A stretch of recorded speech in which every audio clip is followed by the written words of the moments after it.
Noong unang siglo ng Kristyanismo, sina Archelaus at Nereus ay nanindigan sa kanilang pananampalataya sa kabila ng matinding pagsubok. Sila ay mga sundalo na naglilingkod sa ilalim ng pamumuno ng Romanong emperador, ngunit nang makilala nila ang tunay na pananampalataya kay Kristo, tuluyan nilang tinalikuran ang kanilang dating buhay at sumunod sa landas ng kabanalan.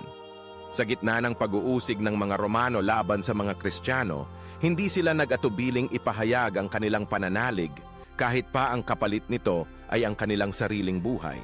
Dahil sa kanilang matatag na paninindigan, sila ay inaresto at pinilit na itakwil ang kanilang pananampalataya, ngunit hindi sila natinag.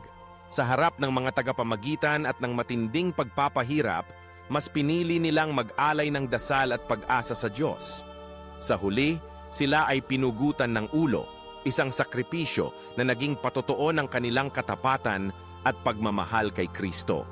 Hanggang ngayon, ang kanilang buhay at kamatayan ay inspirasyon ng katapangan at pananampalataya sa buong mundo.